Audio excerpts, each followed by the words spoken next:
Bismillahirrahmanirrahim. Assalamualaikum warahmatullahi wabarakatuh. Perkenalkan, nama saya Irita Bulo dari program studi Teknik Informatika semester 3. Pada kesempatan kali ini saya akan menjelaskan atau mempresentasikan tentang proyek UAS mata kuliah pemrograman berorientasi objek atau PBO, yang dimana kebetulan mendapatkan tema dengan judul survei layanan. Untuk desain tabel atau desain yang dibuat seperti ini. Yang pertama itu ada tabel user, yang dimana tabel user memiliki beberapa kolom seperti ID, nick, nama, alamat, username, password, role, update, dan created at. Untuk yang selanjutnya tabel survei memiliki beberapa kolom juga, yaitu nick, layanan kesehatan, layanan pendidikan, layanan kebersihan, layanan pangan, layanan informasi, saran masukan, dan created at. Di sini terlihat bahwa kolom nick saling berelasi terhadap kedua tabel tersebut. Yang pertama ada tabel user dan tabel survei, itu saling terhubung. Berikut saya akan coba tampilkan beberapa kode yang terdapat pada halaman register. Di sini terdapat beberapa variabel yang menampung kelas-kelas yang punya fungsi masing-masing atau tersendiri. Yang pertama di sini ada variabel out untuk menampung kelas out. Yang kedua ada variabel validasi untuk menampung kelas validasi. Yang ketiga ada variabel place yang menampung kelas placer. Di sini saya menggunakan fungsi if dan iset untuk tujuan pada saat user mengklik tombol submit atau tombol daftar, fungsi ini akan merespon terhadap permintaan user tersebut, lalu akan menjalankan fungsi yang ada di dalam kode if tersebut. Di sini kode if tersebut ini memiliki beberapa fungsi yang berbeda-beda. Contohnya seperti ini. Saya memvalidasi jika nomor nick yang dimasukkan oleh user itu bukan angka, maka saya akan memberikan notifikasi terhadap user. Seperti ini contohnya, error, terjadi kesalahan karena user tidak sesuai menginputkan apa yang seharusnya user inputkan. Dan juga saya memvalidasi jika user menginputkan nomor nick lebih dari 16 angka, maka akan terjadi pesan error seperti ini. Yang kedua di sini akan dilakukan pengecekan terlebih dahulu. Apabila nomor nick yang dimasukkan sudah terdaftar, maka di sini akan dikirimkan notifikasi terhadap user, yaitu sebuah informasi yang bertuliskan maaf, nomor nick sudah terdaftar, yang artinya nomor nick tersebut pernah atau sebelumnya sudah terregister yang masuk ke dalam database tersebut. Dan yang selanjutnya ada juga fungsi empty di sini. Fungsi empty di sini yang dimana untuk mencegah username memasukkan atau meregistrasi dengan mengosongkan username. Jadi pada saat user meregistrasi atau membuat akun dan memaksa untuk tidak memasukkan atau menginputkan pada kolom username, maka akan diberikan notifikasi username wajib diisi. Lalu akan diarahkan ke halaman info dan tentunya beserta informasi ini. Username tersebut juga akan divalidasi. Jadi pada saat username tersebut sudah terdaftar oleh pengguna lain, maka akan diberikan keterangan seperti ini, maaf username sudah terdaftar, dan akan diarahkan kepada halaman info juga. Untuk yang selanjutnya ada fungsi empty juga, yang dimana di sini untuk mencegah user tidak memasukkan password saat mendaftar, lalu akan diberikan keterangan password wajib diisi. Selanjutnya ada setelah proses ini berjalan dengan baik atau lolos validasi, selanjutnya akan data user yang dikirimkan akan dimasukkan ke dalam database melalui function register, yang dimana function register ini menampung atau menginsertkan sebuah data yang berisi nomor NIC, username, password, dan role.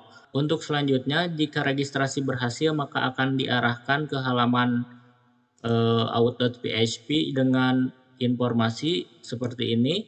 Lalu jika pendaftaran gagal dilakukan, maka akan diberikan notifikasi terjadi kesalahan dan silahkan coba lagi.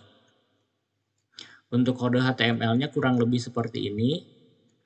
Baik, di sini saya akan mendemokan halaman register atau uji coba sistem pendaftaran akun tersebut. Di sini saya akan menguji coba juga validasi terhadap nomor NIC dan username. Di sini saya akan mencoba nomor NIC yang sudah digunakan atau terdaftar di dalam database. Contohnya seperti ini. Pada saat nomor NIC tersebut sudah terdaftar, maka user akan diberi informasi seperti ini. Maaf, nomor NIC sudah terdaftar. Jadi user harus memasukkan nomor NIC atau mendaftarkan nomor NIC yang memang belum terdaftar di database. Untuk yang selanjutnya saya akan mencoba validasi username. Saya akan menguji coba juga apakah validasi tersebut berjalan. Karena nomor NIC yang tadi tersebut sudah digunakan, saya akan mencoba mengganti nomor NIC tersebut.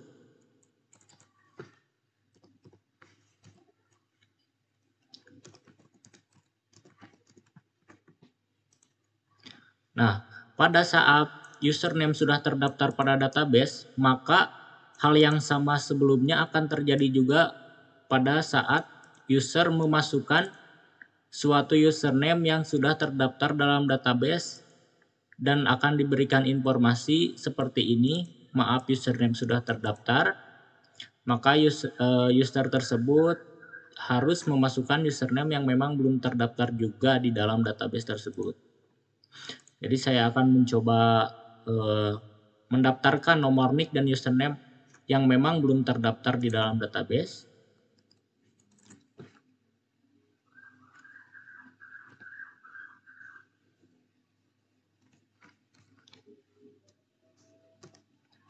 Dikarenakan username dengan nama user tersebut sudah terdaftar, saya akan menambahkan angka di belakangnya seperti ini dan memasukkan password. Lalu kita lanjut untuk klik daftar. Nah, pada saat pendaftaran berhasil dilakukan, maka user akan mendapatkan notifikasi seperti ini. Ada informasi yang berisi pendaftaran akun berhasil dilakukan, silahkan untuk lanjut login. Untuk yang selanjutnya masuk kepada halaman login atau bagian dari login. Yang pertama di sini ada beberapa variabel yang menampung kelas-kelas yang memiliki fungsinya tersendiri sama seperti halaman sebelumnya. Di sini saya langsung menjelaskan pada variabel $username ini. Di sini $username diperuntukkan untuk menampung hasil input yang dikirimkan oleh user. Di sini juga terdapat fungsi empty yang dimana untuk pengecekan ketika user memaksa untuk login dengan mengosongkan kolom username. Maka akan diberikan informasi username wajib diisi dan akan diarahkan juga terhadap info login beserta alert atau informasi yang sudah di-set atau di-setting menyesuaikan dengan kondisi tersebut. Yang kedua ada empty $password sama seperti sebelumnya untuk memberitahu kepada user bahwa kolom tersebut memang wajib diisi. Setelah itu di sini terdapat variabel login dan variabel db. db di sini yaitu untuk menampung sebuah kelas yang bernama out yang akan memproses fungsi login. Fungsi login di sini dan password dimasukkan ke dalam metode untuk ditampung dan lalu selanjutnya akan dieksekusi oleh function login tersebut. Nah, di sini ada beberapa baris kode yang akan mengeksekusi perintah atau function yang sudah dijalankan.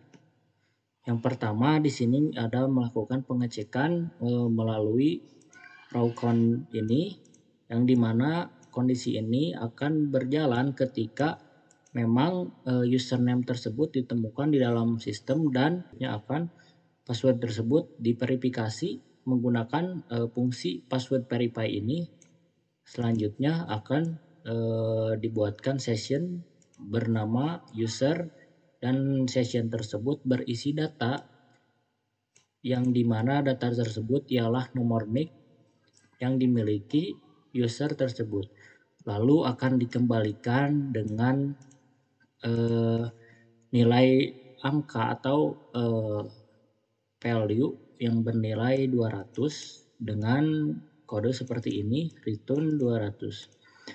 Jika gagal maka akan diberikan return 403. 403 ini di mana data tersebut atau password yang dimasukkan tidak sesuai dengan apa yang sudah didaftarkan atau password dengan data yang sudah terdaftar pada database. Dan jika memang raw count ini mengembalikan angka kurang dari 0, maka akan diberikan error dengan kode 404 atau data tersebut tidak ditemukan di dalam database.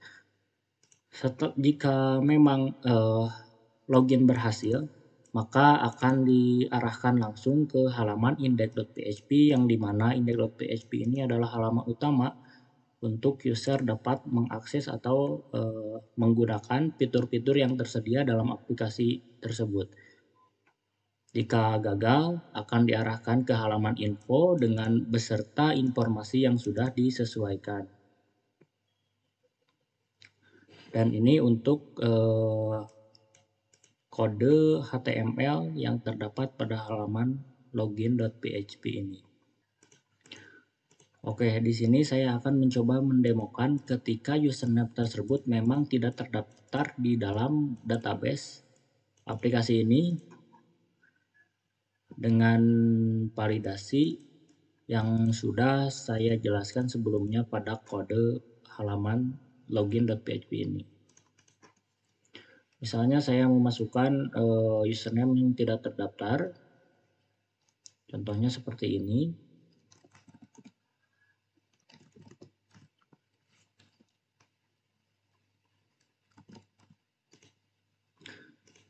Maka sesuai kode program atau kode validasi yang sudah saya jelaskan sebelumnya, akan terjadi error atau informasi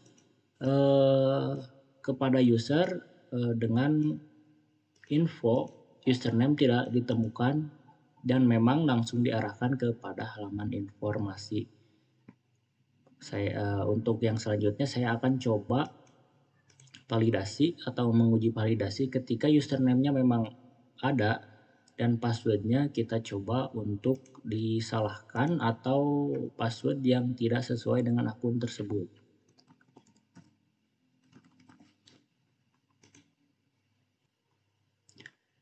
Maka jika terjadi seperti ini, user mengirimkan atau menginputkan password yang tidak sesuai, maka user akan diberikan informasi seperti ini. Untuk yang selanjutnya saya akan mencoba ketika user atau pengguna menginputkan akun dengan sesuai username dan password yang sesuai dan terdaftar di dalam database aplikasi ini, yaitu seperti ini. Ketika user menginputkan atau login dengan akun yang memang benar terdaftar di dalam database dan password yang sesuai, maka akan langsung diarahkan ke halaman index.php atau dashboard seperti ini. Terima kasih, mungkin itu saja penjelasan register atau pendaftaran akun dan halaman login. Assalamualaikum warahmatullahi wabarakatuh. Perkenalkan, nama saya Daftar Kusyaidi. Di sini saya akan mempresentasikan hasil codingan dari kelompok kami. Pertama-tama di sini saya memakai DB Survey dan DB Abuse. Di sini adalah objek yang dibuat dari kelas survei dan auth. Nah, survei dan CUser adalah variabel yang menampung hasil perhitungan jumlah data dalam tabel survei dan user menggunakan metode count. Yang kedua ada autentikasi dari profil pengguna. Di sini ada debug sama islogin digunakan untuk mendapatkan nick ya, nomor induk kependudukan pengguna yang login. Di sini juga saya memakai profile terus mendapatkan data profil pengguna. Di sini juga ada tampilan HTML-nya. Bagi ini membagikan tampilan HTML dari bawah admin. Nah, yang kedua ada data HP. Di sini ada inisial objek dibuat dari kelas survei untuk mengakses fungsi-fungsi. Ada juga pemeriksaan ID, mendapatkan nilai pemerataan ID dari URL. Terus jika ID kosong, pengguna akan diarahkan kembali ke halaman untuk codingan yang di sebelah sini. Untuk codingan yang ketiga, untuk list account. Di sini adalah untuk pertama itu ada analisis objek dan pengambilan data. Di sini dibuat dari kelas auth untuk mengakses dan data pengguna. Data pengguna diambil dari tabel user menggunakan metode get data dari objek. Terus ada di sini juga ada looping data sama penanda parallel. Nah, di sini ada profile. Untuk profile di sini kita juga memakai analisis objek dari pengambilan data objek flash dibuat dari kelas flasher untuk menangani pesan kilat flash atau message. Di sini juga ada objek dbauth dibuat dari kelas auth untuk mengakses fungsi-fungsi terkait autentikasi dan profil pengguna, terus mendapatkan nick dan mendapatkan data profil pengguna. Ada pengolahan formulir juga dan penanganan hasil. Dan ini adalah survei result. Sini ada di sini juga kita memakai analisis objek dan pengambilan data juga di sini, yaitu objek DB survei dibuat dari kelas survei untuk mengakses data dari formulir survei. Terus data juga diambil untuk menggunakan metode get all data dari objek DB survei. Terus di sini juga serta sebagai informasi tentang layanan kesehatan, pendidikan, kebersihan pangan, informasi dan saran masukan dari tabel user dan survei. Ini tabel ini untuk tabel codingan untuk tabel saran di sini. Dan di sini juga ada CSS. Untuk CSS di sini kami pertama-tama kita pakai content warp itu mengatur padding bawah dari elemen dengan ID content warp. Kedua juga pakai card atau aturan gaya untuk elemen dengan kelas card untuk termasuk bayangan box. Terus kita pakai cursor hover, efek transformasi yang diterapkan ketika elemen dengan kelas card hover. Dalam hal ini juga elemen diperbesar. Ada kita memakai btn untuk aturan gaya untuk tombol, pakai navbar aturan gaya untuk elemen dengan kelas dasar dan lain-lainnya. Bisa dicek di sini.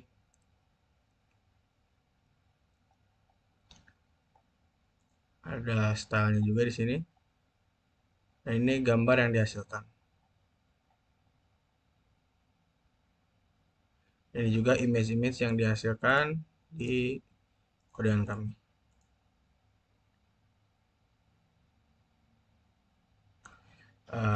Terima kasih. Cukup sekian. Saya Dava Faruk. Saya undur diri. Assalamualaikum warahmatullahi wabarakatuh. Assalamualaikum warahmatullahi wabarakatuh. Perkenalkan, nama saya Farhan Nadia Suara dari Prodi Teknik Informatika. Di sini saya akan menjelaskan tugas pemrograman berorientasi objek. Baik, kita langsung saja. Di sini ada kelas survei, yang dimana kelas survei ini mendefinisikan kelas dengan nama survei. Kemudian di sini ada property private yang dimana di dalamnya ada variabel host, dan variabel host ini diisi dengan dbHost. Kemudian di baris selanjutnya juga sama, dan di sini ada public function contract yang dimana mendefinisikan konstruktor public. Terus di sini ada variabel disk connection dengan new video yang dimana membuat koneksi baru ke database menggunakan video. Kemudian di sini ada public function get data yang di dalamnya ada parameter row, table, dan where dengan nilai default 0. Kemudian di sini ada pengkondisian jika row sama dengan null, maka akan membuat string SQL untuk memilih semua baris dengan table. Kemudian jika tidak, akan membuat string SQL untuk memilih baris tertentu dari table. Kemudian ada pengkondisian juga di sini, ada variable where tidak sama dengan null, maka akan menambahkan where ke string SQL. Dan di sini ada statement variable disk connection prepare SQL, mempersiapkan SQL. Kemudian ada statement menjelaskan pernyataan SQL. Kemudian di sini akan mengembalikan return dengan variabel statement. Kemudian di sini ada public. Kemudian untuk selanjutnya di sini ada public function get all data yang dimana mendefinisikan fungsi public get all data dengan parameter row, table, dan table 1. Yang di sini juga ada pengkondisian yang dimana variabel row sama dengan null, maka membuat string SQL untuk memilih semua baris dari table. Jika tidak, maka akan membuat string SQL untuk memilih baris tertentu dari table dengan melakukan inner join dengan table lain. Kemudian di sini juga ada statement yang dimana mempersiapkan pernyataan SQL. Kemudian ada statement execute yang dimana menjalankan pernyataan SQL. Kemudian akan mengembalikan return dengan statement fetch video fetch assoc, mengembalikan semua hasil array asosiatif dan mengembalikannya. Kemudian di sini ada juga public function count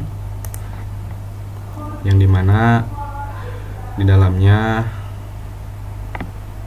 ada parameter row, table, dan where dengan nilai default 0. Kemudian ada pengkondisian juga. Di sini ada jika row sama dengan null, maka akan membuat string untuk menghitung semua baris dari table. Jika tidak, maka akan membuat string SQL untuk menghitung baris tertentu dari table. Kemudian di sini juga ada pengkondisian kembali. Jika where tidak sama dengan null, maka akan menambahkan where ke string SQL. Kemudian di sini juga ada statement disconnection prepare SQL, mempersiapkan pernyataan SQL. Kemudian ada statement execute yang dimana menjalankan pernyataan SQL. Kemudian di sini juga ada return statement yang dimana mengambil hasil sebagai kolom tunggal, sebagai kolom dan mengembalikannya. Kemudian di sini juga ada insert query, public function insert query yang dimana di dalamnya ada parameter, table, dan data. Di sini ada SQL insert, maka di sini akan menambahkan data ke database. Kemudian di sini ada statement disconnection prepare SQL, mempersiapkan pernyataan SQL. Kemudian di sini ada statement execute yang dimana akan menjalankan pernyataan SQL dengan data yang diberikan. Kemudian akan mengembalikan ID dari baris yang baru saja dimasukkan. Kemudian di sini ada public function delete, mendefinisikan fungsi public delete dengan parameter table dan data. Di sini ada perintah menghapus data dari database berdasarkan ID survey, yang dimana di sini ada variable statement $disk connection prepare SQL, mempersiapkan pernyataan SQL, kemudian akan mengembalikan return dengan data yang diberikan dan mengembalikan hasilnya. Sekian dan terima kasih. Assalamualaikum warahmatullahi wabarakatuh. Perkenalkan, nama saya Raffi Maulana Putra dari program studi Teknik Informatika kelompok 5. Di sini saya akan menjelaskan tugas pemrograman berorientasi objek dengan judul data API. Di sini ada require one init PHP. Require one di sini untuk memasukkan file init PHP, dan baris ke-6 ini ada out sama dengan neo out, yang dimana untuk membuat objek baru dari kelas out. Yang selanjutnya ada